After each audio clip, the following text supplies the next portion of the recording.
Hello and welcome to Byju's Exam Prep. Welcome to the daily quiz discussion for the 13th of November 2022. Before we begin, a gentle reminder that Byju's Exam Prep is now on Telegram. Join the group now to get regular current affairs updates. Beginning with the first question of the day. The question reads, how many of the following pairs of valleys and the associated state is or are correctly matched? There are four pairs given here. The four pairs are as follows. Araku Valley, Andhra Pradesh. Kangra Valley, Himachal Pradesh. Zero Valley, Arunachal Pradesh. And Yamtang Valley, Sikkim. Please have a look at the options given. Now, what is the context? The news and frame sections of today's The Hindu spoke about the life of the tribal people in the Araku Valley of Andhra Pradesh. Coming back to the question. From our discussion, it is clear that the first pair is correctly matched. Now, let us look at the other pairs given. Note, Kangra Valley is a river valley situated in the western Himalayas. It lies in the state of Himachal Pradesh and is also a popular tourist destination. Dharmashala is the headquarters of the Kangra district, and also note Kangra is one of India's largest valleys. Consider the third pair. Zero is located in the lower Subansiri district of Arunachal Pradesh. It is included in UNESCO's World Heritage Site for the Apatani cultural landscape. Consider the fourth pair, Yamtang. Yamtang is located in northern Sikkim, and the Teesta River flows through this valley. The valley is also popular for the Shingba Rhododendron Sanctuary, which houses more than 24 species of beautiful rhododendrons. Since all the four pairs are correctly matched, the answer to this question would be option D, all the four pairs. Moving on to the second question. The question reads, which of the following statements is or are correct? The two question statements are as follows. The first one, the global warming potential of methane is higher as compared to that of carbon dioxide and nitrous oxide. The second statement, the global methane pledge aims to cut methane emissions by at least 30% by 2030 from the 2005 levels. Please have a look at the options given. Now, what is the context? This article from today's The Indian Express talks about the Methane Alert and Response System, or MARS for short. It evaluates the contribution of methane to global warming and emphasizes the importance of mitigating methane emissions. It talks about the global methane pledge here. Note, global methane pledge aims to cut methane emissions by at least 30% by 2030 from the 2020 level, not 2005 levels as asked in the question. Coming back to the question.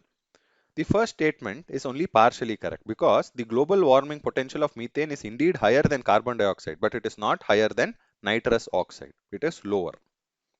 Also, the second statement is wrong. Why? Because the reference is not 2005 but 2022 as discussed. Since both the statements are wrong, the answer to this question would be D, neither of the statements. Moving on to the third question. It reads, which of the following is not a joint exercise conducted by India in association with France? The four options given are as follows. Option A, Exercise Shakti. Option B, Garuda. Option C, Varuna. And option D, Ajaya Warrior. What is the context? This article from the PIB takes note of the end of the Indo-French air exercise Garuda 7 at Jodhpur. Coming back to the question. Garuda involves joint exercise between the air forces, while Varuna includes joint exercises between the navies of the two countries, while exercise Shakti involves the two armies. Hence, the answer to this question would be D, Ajaya Warrior. Note, Ajaya Warrior is a joint military exercise between India and the UK. Moving on to the fourth question. The question reads, which of the following pairs of places and associated countries are correctly matched? There are four such pairs given. The first one, Kherson, Ukraine. The second one, Mekelle, Ethiopia. Third one, Kobani, Syria. And fourth one, Sharm el-Sheikh, Egypt. Please have a look at the options given. Now, what is the context? This article from today's The Hindu takes note of the Ukrainian forces who had lost out on the southern provincial capital in the early days of the war to Russia, having taken back the city of Kherson. Note, Kherson is a port city of Ukraine and it serves as the administrative center of Kherson Oblast. It is located on the Black Sea and on the Dnieper River. Kherson is the home of a major shipbuilding industry and is a regional economic center. Notably, Kherson was one of the four oblasts Russian President Vladimir Putin had annexed in September. Coming back to the question, the first pair is correctly matched. Now consider the second pair, Mekelle. Mekelle is the capital city of the Tigray region in northern Ethiopia. It was in news because of the recently signed peace agreement between the rebel forces of Tigray and the government of Ethiopia. Next, consider the third pair. Kobani, officially referred to as Ain al-Arab, is a Kurdish majority city in northern Syria, lying immediately south of the Syria-Turkey border. It has been in the news lately because of the struggle of the Kurds for an independent nation. Consider the fourth pair. Sharm el-Sheikh is a city in Egypt. It is located in the Sinai Peninsula and is currently hosting the COP27. Hence, this pair is also correctly matched. Since all the pairs are correctly matched, the answer to this question would be option C, 1, 2, 3 and 4. Moving on to the last question. This is a question from the UPSC 2019 prelims paper. The question reads, consider the following statements. The first statement, coal sector was nationalized by the government of India under Indira Gandhi. The second statement, now coal blocks are allocated on lottery basis. The third statement, till recently, India imported coal to meet the shortages of domestic supply, but now India is self-sufficient in coal production. Which of the statements given above is or are correct? Please have a look at the options given. Note, the first statement is correct. Coal sector was nationalized by the government in 1972. However, the second statement is wrong because coal blocks are allocated through auctions and not on lottery basis. Consider the third statement. This is also wrong. Despite India holding large coal reserves, the incapacity of coal production by monopolistic firms has resulted in India having to import coal to meet the shortages of domestic supply. Hence, we can say that India as a country is still not self-sufficient in coal production. Since the question asks for the correct statements, the answer to this question would be option A, one only.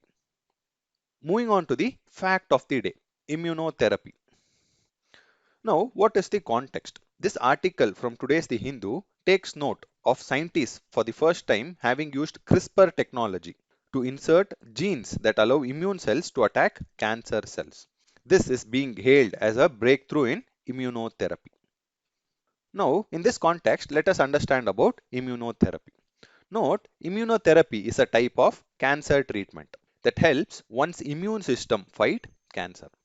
Normally, the immune system helps our body fight infection and other diseases. The immune system includes white blood cells and organs and tissues of the lymph system. As a part of its normal function, the immune system detects and destroys abnormal cells and most likely prevents or curbs the growth of many types of cancers. However, in some situations, cancer cells may make some genetic changes or have some proteins or their structure which reduces the efficiency of the immune system to fight the cancer. It is in this context that immunotherapy helps the immune system to better act against cancer.